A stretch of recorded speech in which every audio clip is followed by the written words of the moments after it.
Ambalappuzha, Payyanur, Taliparamba party അണികൾ party നേതൃത്വത്തിനെ ഒരു പാഠം പഠിപ്പിക്കുന്നത് പോലെ നമുക്ക് തോന്നുന്നുണ്ട്. കഴിഞ്ഞ 3 തെരഞ്ഞെടുപ്പുകളായി, അതായത് ലോക്സഭാ തെരഞ്ഞെടുപ്പ്, തദ്ദേശ തെരഞ്ഞെടുപ്പ്, ഇപ്പോഴത്തെ നിയമസഭാ തെരഞ്ഞെടുപ്പ്, ഈ തെരഞ്ഞെടുപ്പുകളിലെല്ലാം അണികൾ പാർട്ടി നേതൃത്വത്തെ തിരുത്തുന്നതായിട്ട് നമുക്ക് കാണാം. ഈ തളിപ്പറമ്പിലും പയ്യന്നൂരുമൊക്കെ പാർട്ടി അണികൾ തന്നെ പാർട്ടി സ്ഥാനാർത്ഥികൾക്കെതിരെയൊക്കെ വോട്ട് ചെയ്യുന്നത് മുമ്പേ നമുക്ക് കാണാം. അശ്വിനി കാസർഗോഡ് മത്സരിക്കുമ്പോൾ തന്നെ ധർമ്മടത്ത് പോലും, അതായത് പിണറായി വിജയൻ്റെ മണ്ഡലത്തിൽ പോലും കൂടുതൽ വോട്ട് പിടിക്കുന്നത് നമുക്ക് കാണാം. കെ സുധാകരൻ തളിപ്പറമ്പിൽ കൂടുതൽ വോട്ട് പിടിക്കുന്നത് നമുക്ക് കാണാം. ഇപ്പോൾ എങ്ങനെയെങ്കിലും ജി സുധാകരനെ തോൽപ്പിക്കണം എന്ന് CPM കച്ചകെട്ടി ഇറങ്ങിയിട്ടും അതൊരു തിട്ടൂരമായിട്ട് പുറപ്പെടുവിച്ചിട്ട് പോലും നടക്കുന്നില്ല.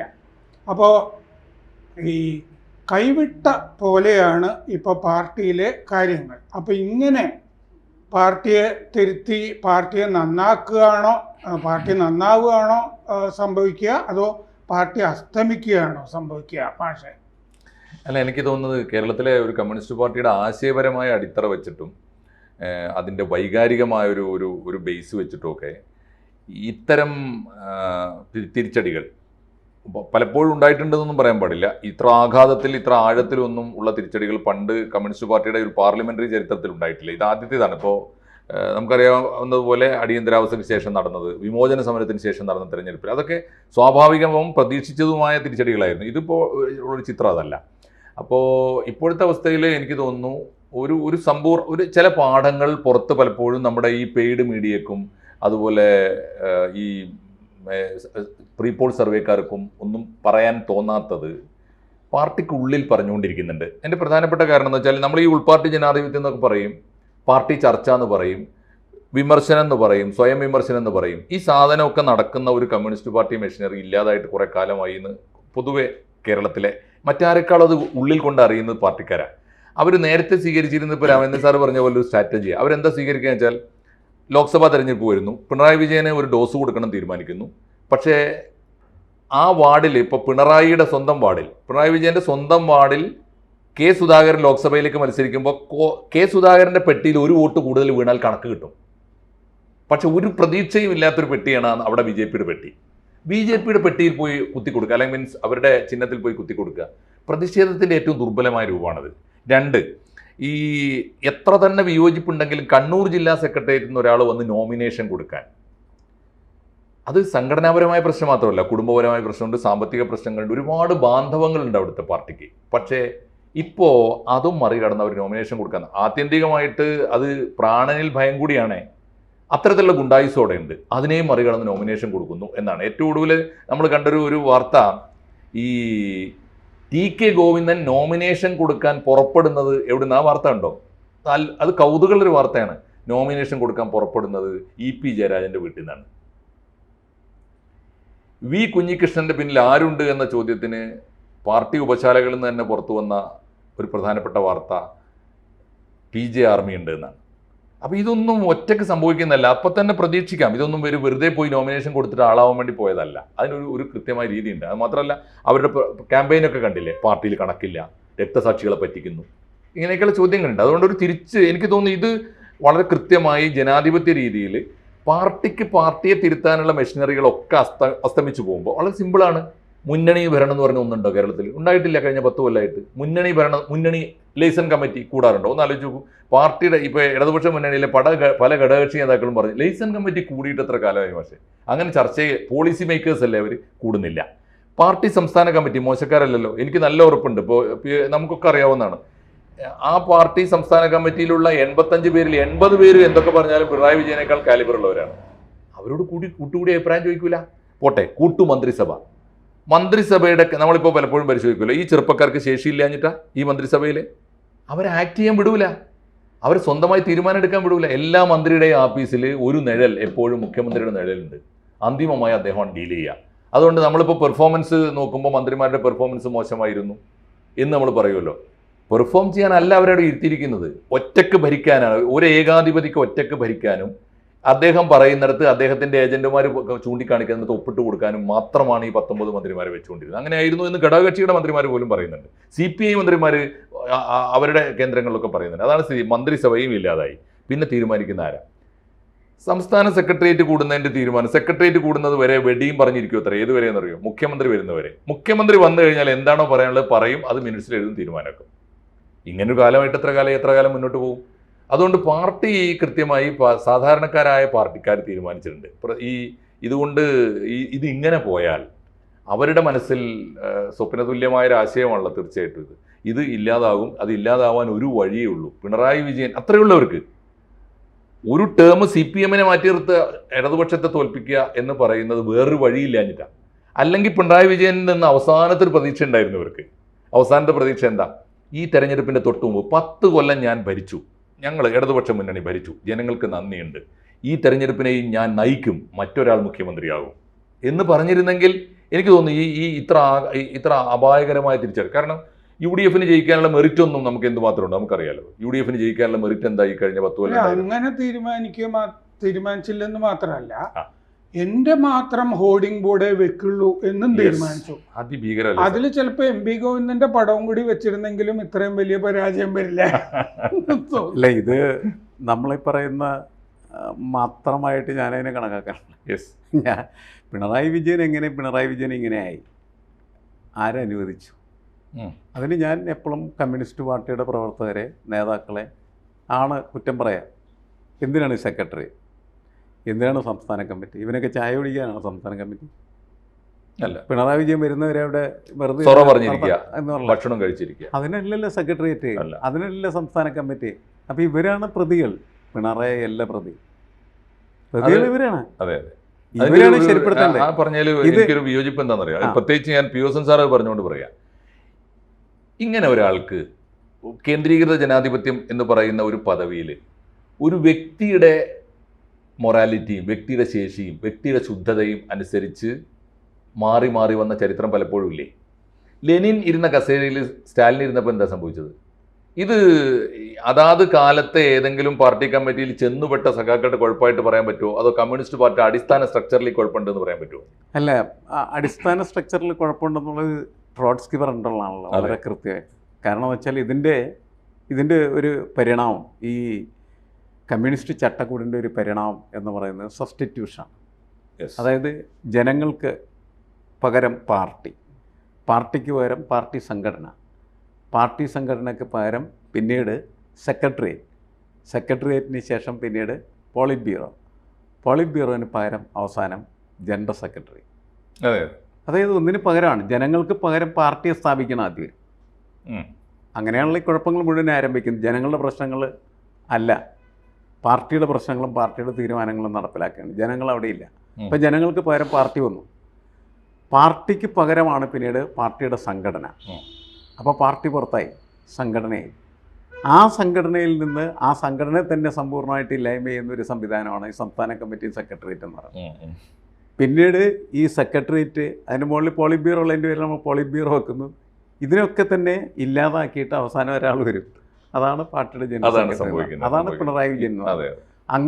അങ്ങനെ അത് ആവാൻ സാധ്യതയുണ്ട് എന്നുള്ളത് അന്ന് മുതൽ ഇതിൻ്റെ സ്ട്രക്ചറുള്ള സമയത്ത് തന്നെ ട്രോട്സ്കി വഴി പകരപ്രതിഷ്ഠ എന്നാണ് അതിന് പറയണത്. അത് ഉള്ളതാണ്, അതറിയാവുന്നൊരു കാര്യമാണ്.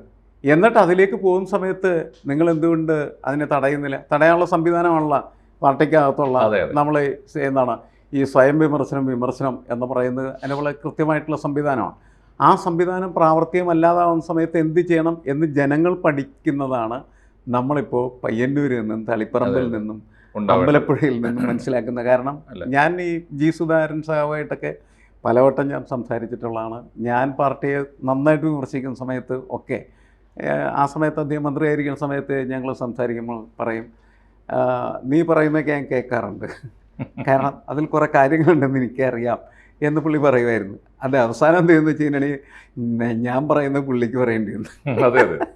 അങ്ങനെയാണ് സുധാകരൻ അവരെന്ത് സത്യത്തിൽ മനുഷ്യൻ- ഒരു സമരമാണ് നയിച്ചത് സത്യത്തിൽ. അതെ പിണറായി വിജയൻ എന്ന വ്യക്തിയുടെ ഈ അല്ല സംസ്കാരം അദ്ദേഹം ചോദിച്ച വളരെ പ്രധാനപ്പെട്ട ചോദ്യം ഇത് തന്നെയാണല്ലോ. പിണറായിക്ക് 52ാമത്തെ വയസ്സിൽ മത്സരിക്കാമെങ്കിൽ ന്യായമായ എനിക്ക് ചോദ്യം. മത്സരിക്കുന്നതിന് എന്താണ് കുഴപ്പം എന്നാണ് ചോദിച്ചത്. പദവികൾ കൊടുത്തില്ലേ കുറെ ഇനി ആ. വെച്ചില്ലേ? പക്ഷേ അപ്പൊ പണ്ട് ഈ ജർമ്മനിയിൽ കമ്മ്യൂണിസ്റ്റ് പാർട്ടി തോറ്റുപോയി തെരഞ്ഞെടുപ്പിൽ. ആ. തോറ്റുപോയി കഴിഞ്ഞപ്പോൾ പാർട്ടി ഒരു പ്രസ്താവന ഇറക്കി. ജനങ്ങൾക്ക് വിവരമില്ലാത്തതുകൊണ്ടാണ് പാർട്ടി തോറ്റുപോയത് എന്നായിരുന്നു പ്രസ്താവന. അപ്പോൾ അവിടെ പാർട്ടി അംഗമാണ് ബെർട്ടോൾഡ് ബ്രെഖ്ത്, ബ്രത്ത്. വലിയ ലോക കവി. വിഖ്യാത നാടകകൃത്ത്. അപ്പോൾ അദ്ദേഹം പറഞ്ഞു, അങ്ങനെയാണെങ്കിൽ പാർട്ടി ജനങ്ങളെ പിരിച്ചുവിടണം. കറക്റ്റ്. ബ്രത്തിന്റെ അല്ല അതിനേക്കാൾ വലിയൊരു അല്ല വിമർശനമില്ല. ഇതൊക്കെ എന്ന് പറയുന്നതേ അപ്പോൾ ഈ തെരഞ്ഞെടുപ്പിന് ശേഷം പാർട്ടി എന്ത് ചെയ്യും? പാർട്ടി എന്തായാലും തിരുത്താനൊന്നും പോകുന്നില്ലല്ലോ, ഇതുപോലെയല്ലേ നിൽക്കുള്ളൂ. അതെ. അപ്പൊ ഇവിടുത്തെ പാർട്ടിയും അതുപോലൊരു പ്രസ്താവന ഇറക്കുകയല്ലേ നല്ലത്. അതെ. ജനങ്ങൾക്ക് വിവരമില്ലാത്തതുകൊണ്ടാണ് ഞങ്ങൾ തോറ്റുപോയത്. അല്ല ഇതിപ്പോ തമാശയായിട്ട് രാമേന്ദ്രൻ പറഞ്ഞാലും നാളെ ചിലപ്പോ ഗോവിന്ദ മാസ്റ്റർ ഇങ്ങനെ പറഞ്ഞളയും തെരഞ്ഞെടുപ്പ് തോറ്റതിന്റെ അത് കേൾക്കാം, അത് കറക്റ്റ് ആണ്. അല്ലേ? ശരിയാ, നാളെ നമുക്ക് കേൾക്കാനിടയുണ്ട് ഈ ജനങ്ങൾക്ക് സാധനം. വിവരമില്ലാത്തതിന്റെ Correct ആണ്. പേരിലാണ് അവര് ഇതില് തെറ്റിദ്ധരിച്ചിട്ടുണ്ടെന്ന് പറയൂര്. അതെ അതെ. ഇപ്പൊ ഇവരൊക്കെ സാധാരണ എന്റെയൊക്കെ ഒരു ഭാഷയിൽ പറഞ്ഞാലേ വളരെ കൃത്യമായിട്ട് ഇവരെ കൊണ്ടു നിർത്തി ചൂരലിന് ചന്തിക്കടിക്കണം. അതാണ് ഇതിനൊക്കെ ഒരു മരുന്ന് എന്ന് പറയുന്ന സാധനം. വളരെ കൃത്യമാണ് അങ്ങനെ ചെയ്യേണ്ടത്. കാരണം എന്ന് വെച്ചാൽ ഇതൊക്കെ മനസ്സിലാവേണ്ടല്ലേ ഈ കാര്യങ്ങൾ പക്ഷെ ആ ചെയ്തുകൊണ്ടിരിക്കുന്നത്. ചൂരല് ഊരാളുങ്കൽ സൊസൈറ്റിയിൽ നിന്നും മേടിക്കണം. ആ അതേ ഉള്ളൂ നിർബന്ധം. എനിക്ക് ഈ പാർട്ടി ഇവരിപ്പോ ഈ പറഞ്ഞ സബ്സ്റ്റിറ്റ്യൂഷൻ എന്ന് പറഞ്ഞ സാധനം ഉണ്ടല്ലോ, പാർട്ടിക്ക് പകരം അല്ലെ ജനത്തിന് പകരം പാർട്ടി ആവുക.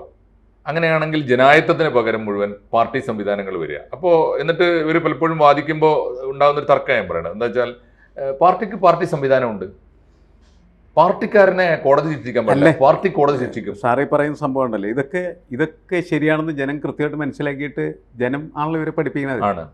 ഇവരെ പഠിപ്പിക്കാൻ വേറെ മാർഗ്ഗമില്ല, തോൽപ്പിക്കൽ മാത്രമാണ്. തോൽപ്പിച്ച് വീട്ടിലേക്ക് വിടുക. അത് പഠിച്ചോളൂ. അധികാരമുള്ളപ്പോൾ അധികാരത്തിൽ ഇങ്ങനെ പ്രമത്തരായി നടക്കുന്ന ഈ ആളുകളോട് പറഞ്ഞ മനസ്സിലാവില്ല. ജനത്തിനറിയാം അവന് ചെയ്യാവുന്ന പണി കൃത്യമായിട്ട് അവർ ചെയ്യുന്നുണ്ടെന്ന് ഞാൻ പറഞ്ഞത്. അല്ല അത് മാത്രം മതിയാവില്ല സാർ. ഞാൻ പറയുന്നത് ഇനിയിപ്പോ ഇവരെ തോൽപ്പിച്ച് തിരിച്ചയച്ചാൽ അടുത്ത 5 വർഷമെങ്കിലും ഇവർക്ക് സമയം കിട്ടുമല്ലോ. എന്താണ് ഒരു കറക്റ്റീവ് മെഷർ? ഇവർ കറക്റ്റ് മെഷർ ഒന്നും ഉണ്ടാവില്ല. കാരണം എന്ന് വെച്ചാൽ ഈ അടുത്ത വർഷം ഇവന്മാര് കയറുന്നുണ്ടല്ലേ ഇത് കഴിഞ്ഞു കോൺഗ്രസ് അല്ല അവന്റെ പ്രവൃത്തി കൊണ്ട് തന്നെ മറ്റൊരു ജയിച്ചോളൂ. പക്ഷേ ഇത് പോസിറ്റീവ് ആക്കാനുള്ള ചില സംവിധാനങ്ങൾ നിർദ്ദേശങ്ങളും ഞാൻ ആവില്ല എന്ന് നമുക്ക് കാണാം. പക്ഷെ എനിക്ക് തോന്നുന്നു എന്തെങ്കിലും നിർദ്ദേശം എനിക്ക് തോന്നുന്ന ഒരു കാര്യം എന്താണെന്ന് അറിയാം. ഒന്നാമത്തെ കാര്യം, ഇപ്പൊ പാർട്ടിക്ക് കോടതി, പാർട്ടിയുടെ അന്വേഷണം, പാർട്ടി പോലീസ് എന്നൊക്കെ പറയുമല്ലോ. എന്നാൽ പാർട്ടിക്ക് ഇല്ലാത്തൊരു സാധനം അല്ല പാർട്ടി ഓഡിറ്റാ ഈ സാധനം. ഇപ്പോൾ ഉദാഹരണം നമ്മൾ അക്കൗണ്ടന്റ് ജനറൽ എന്ന് പറയുമ്പോൾ ഒരു സാധനം, ഒറ്റ കാര്യം ആലോചിച്ചാൽ മതി സാർ. മലപ്പുറത്തെ പാർട്ടി ഇപ്പോൾ വട്ടപൂജയായി, ഒറ്റ എണ്ണവും ജയിക്കാൻ പോകുന്നില്ല. മലപ്പുറത്ത് 2000 തൊട്ട് 2004 വരെയൊക്കെ ഉണ്ടായൊരു വലിയ മാറ്റം ശ്രദ്ധിച്ചിട്ടില്ലേ? 2000 മലപ്പുറത്തെ എല്ലാ മുനിസിപ്പാലിറ്റികളും ഇടതുപക്ഷം ജയിച്ചു. എനിക്ക് തോന്നുന്നു 60-67 പഞ്ചായത്തുകൾ ജയിച്ചു. 2004 തെരഞ്ഞെടുപ്പിൽ ടി കെ ഹംസ അവിടെ ജയിച്ചു. ആ ഒരു മുന്നേറ്റം വന്നത് എങ്ങനെ? ഇപ്പോൾ എന്ത് സംഭവിച്ചു? അപ്പോൾ അതിന് ശേഷം അതിനിടയിൽ ഞങ്ങളൊക്കെ ഒരു കാലത്ത് കണ്ട ഒരു മാറ്റം എന്താണെന്ന് വെച്ചാൽ, പാർട്ടിയുടെ കയ്യിൽ ഒരു പരിശോധനയും നടക്കാത്തൊരു സാധനം ഈ പാർട്ടി ലീഡർഷിപ്പിൻ്റെ വരുമാനം. ഒന്നും വേണ്ട, ഞാൻ മലപ്പുറത്ത് മാത്രമേ എനിക്കറിയാവുന്ന മാത്രമേ പറയാം. ഒരു പാർട്ടി സഖാവിൻ്റെ 10 കൊല്ലത്തെ പാർട്ടി പ്രവർത്തനത്തിനിടയിലുള്ള വരവും ചെലവും തമ്മിൽ ഒന്ന് ഒത്തു നോക്കൂ. വേറെ നിങ്ങൾക്ക് ഒരു കണക്ക് നോക്കണ്ട. ഞാനൊരു വരുമാനമുള്ള ജോലിയൊന്നും ചെയ്തിട്ടില്ല, ഞാൻ വലിയ ബിസിനസ് ഞാൻ ഒന്നും ചെയ്തിട്ടില്ല, പാർട്ടിയുടെ ഫുൾ ടൈമറാണ്. പക്ഷേ അയാളുടെ വരുമാനത്തിൽ ഇപ്പോൾ ഇലക്ഷൻ കമ്മീഷൻ നമ്മൾ കണക്ക് കൊടുക്കണമല്ലോ മത്സരിക്കുമ്പോൾ. പാർട്ടി ഓരോ കൊല്ലത്തെയും മെമ്പർഷിപ്പ് പുതുക്കുമ്പോൾ അടിയന്തരമായി നമ്മളോട് എന്താ ആദ്യം ചോദിക്കുക? ക്രെഡൻഷ്യലാണ് ചോദിക്കുക. നിങ്ങൾ എത്ര സമരത്തിൽ പങ്കെടുത്തിട്ടുണ്ട്, എത്ര തവണ ജയിലിൽ പോയിട്ടുണ്ട്. ശരി, ഞാൻ ചോദിക്കുന്നത് നിങ്ങൾക്കും കുടുംബത്തിനും എത്ര സ്വത്തുണ്ട് എന്ന് ഏതെങ്കിലും കണക്കിൽ മെമ്പർഷിപ്പ് പുതുക്കുമ്പോൾ നോക്കുന്നുണ്ടോ? ഈ ഒരു എക്കണോമിക് ഓഡിറ്റ് എന്ന് പറയുന്ന സാധനം, ഫൈനാൻഷ്യൽ ഓഡിറ്റ് എന്ന് പറയുന്ന സാധനം അടിയന്തരമായി കൊണ്ടുവന്നാൽ തന്നെ ഈ പാർട്ടി കുറേയേറെ നന്നാവും. ഇത് സാറ് മനസ്സിലാക്കേണ്ട കാര്യം എന്ന് വെച്ചാൽ, ഈ രാഷ്ട്രീയ പാർട്ടികളിലൊന്നും ഫിനാൻഷ്യൽ ഓഡിറ്റ് എന്ന് പറഞ്ഞാൽ സാധ്യമല്ല. കാരണം നിങ്ങൾ മറ്റ് CPM മാത്രമല്ല ബാക്കിയുള്ള രാഷ്ട്രീയ പാർട്ടികളും നേതാക്കളെയൊക്കെ നോക്കും, അവരെങ്ങനെ വലിയ പെരുമാവുകളെ പോലെ വളരുന്നത്. എവർക്ക് പണം വരുന്നത് എവിടുന്ന ഇവർക്കൊക്കെ? എല്ലാവരും ഇതാണ് ചെയ്തുകൊണ്ടിരിക്കുന്നത്. രാഷ്ട്രീയം വലിയ ബിസിനസ്സാക്കി മാറ്റി പണം ഉണ്ടാക്കലാണ് എല്ലാവരുടെയും ജോലി.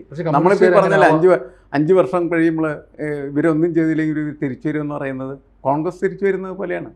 CPMൻ്റെ ചെയ്തികൾക്ക് എതിരായിട്ടുള്ള നിഷേധ വോട്ടുകളാണ് കോൺഗ്രസിനെ അധികാരത്തിലേക്ക് കൊണ്ടുവരുന്നു. കോൺഗ്രസ് അധികാരത്തിൽ കയറി കുറേ ആൾ കഴിയുന്ന സമയത്ത് അവരെ ജനം പിടിച്ച് പുറത്താക്കുമ്പോൾ കയറ്റാനായിട്ട് ആ പുറത്ത് നിൽക്കുന്നത് ആരായിരിക്കും? CPM ആയിരിക്കും. BJP അതിനനുസരിച്ച് ഡെവലപ്പ് ചെയ്യുന്നില്ല.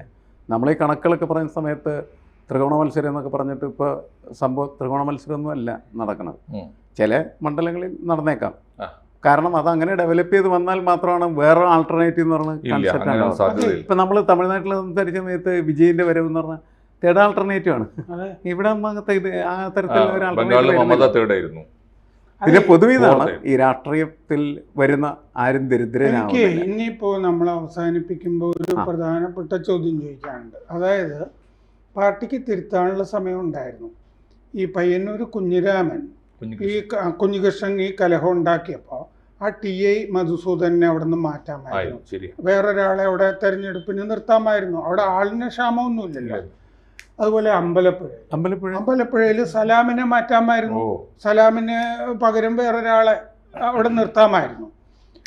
മറ്റേ തളിപ്പറമ്പിൽ ശ്യാമളയെ മാറ്റാമായിരുന്നു. ശ്യാമളക്കെതിരെ പൊട്ടിത്തെറി പാർട്ടിയുടെ അകത്തുണ്ടായപ്പോൾ മാറ്റാമായിരുന്നു. അപ്പോഴൊന്നും പാർട്ടി തിരുത്തിയില്ല. അതുകൊണ്ട് ഈ തെരഞ്ഞെടുപ്പിൽ നിന്ന് പാർട്ടി എന്തെങ്കിലും പാഠം പഠിക്കുമെന്ന് നിങ്ങൾക്ക് തോന്നുന്നുണ്ടോ? Yes or no? അധികം പറയണ്ട, ഒരു വാചകം. യെസ് എന്നാണ് ഞാൻ പറയുന്നത്.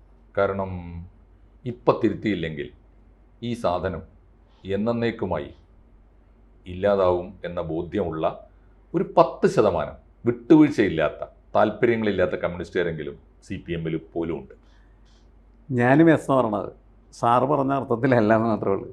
ഇവർക്കൊക്കെ ജീവിക്കണേ ഈ പാർട്ടി വേണ്ടേ? അത് വേണം, ഉപജീവനമാണ്. അതിനെങ്കിലും ഇത് നിലനിർത്തണ്ടേ? വേണം. അവരാണോ അതിനെ നിലനിർത്തുക? അടുത്ത ചോദ്യം. അല്ല, ഇതുകൊണ്ട് ജീവിക്കുന്നവൻ ഇതിനെ നിലനിർത്തുമെന്ന് പറയുന്നത് ഇപ്പോൾ ഒരു പാർട്ടി ഇപ്പോൾ ഒരു തൊഴിലുടമ കരിയറായി ഞാൻ ആ കരിയറിസ്റ്റുകൾക്ക് തന്നെ ഇത് നിലനിർത്തിക്കൊണ്ട് പോകണമെങ്കിൽ ചില രക്ഷാപ്രവർത്തനങ്ങൾ നടത്തേണ്ടി വരും. തിരഞ്ഞെടുപ്പിന് മുമ്പ് ഞാൻ അവർ നടത്തിയ ചില രക്ഷാപ്രവർത്തനങ്ങളൊക്കെ വിലയിരുത്തിയിരുന്നു. പക്ഷേ അതൊന്നും ഫലപ്രദമായില്ല എന്ന് വളരെ കൃത്യമായിട്ട് നമ്മൾ മനസ്സിലാക്കി എന്നേ ഉള്ളൂ. രക്ഷാപ്രവർത്തനം നല്ല രീതിയിൽ നടത്തിയാൽ കേരളത്തിൽ ഇനിയും സാധ്യതകളുണ്ട് ശരി. കാരണം കേരളത്തിലെ പൊളിറ്റിക്സ് എന്ന് പറയുന്നത് സർഗാത്മകമാകുന്നില്ല.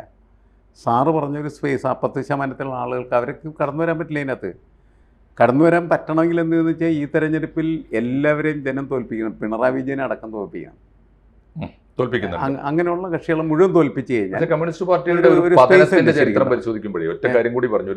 ഒരു സെക്കൻഡ് എത്ര എടുക്കുന്നുള്ളൂ. അതായത് ഒരു സമ്പൂർണ്ണ പതനത്തിന് ശേഷമാണ് ലോകത്തിൽ എവിടെയൊക്കെ പിന്നെ നിഷ്കളങ്കവും ഈ സംശുദ്ധവുമായ കമ്മ്യൂണിസ്റ്റ് പാർട്ടികൾ ഉണ്ടായി വന്നിട്ടുണ്ട്. അതിപ്പോൾ നമ്മളിപ്പോൾ നൂറുദ്ദീൻ തറാക്കിയുടെ പറയാറില്ലേ, അഫ്ഗാനിസ്ഥാനിലുണ്ടായിട്ടുണ്ട്. ഇറാഖിൽ ഒരു പുതിയ കമ്മ്യൂണിസ്റ്റ് പാർട്ടി ചരിത്രം ഞാൻ പറയുന്നത്. ബംഗാളിൽ പോലും ഉണ്ടായി വരുന്നൊരു പുതിയ സാധനമുണ്ട്. അത് ആ സാധ്യതയെ മാത്രമേ കേരളത്തിൻ്റെയും ഒരു ആത്യന്തികമായ നന്മയായിട്ട് കാണാൻ പറ്റുള്ളൂ. അല്ലെങ്കിൽ അത് വളർച്ചയായിട്ട് കമ്മ്യൂണിസ്റ്റ് പാർട്ടി ഒരു നന്മയിലേക്ക്. എനിക്ക് തോന്നുന്നത്, ഞാൻ അവസാനിപ്പിക്കുകയാണ്, അമേരിക്കയിലേക്ക് വെനസ്വേലയിൽ നിന്ന് മദൂറോയെ പിടിച്ചുകൊണ്ടുപോയിട്ടുണ്ട് ട്രംപ്. അയാളെ കേരളത്തിൽ കൊണ്ടുവരേണ്ടി വരും ഇനി ഈ പാർട്ടി നന്നാകാൻ. നമസ്കാരം. കൂടുതൽ വാർത്തകളും വിശേഷങ്ങളും നിങ്ങളിലേക്ക് എത്താൻ ABC മലയാളം സബ്സ്ക്രൈബ് ചെയ്യുക, ബെൽ ബട്ടണും അമർത്തുക.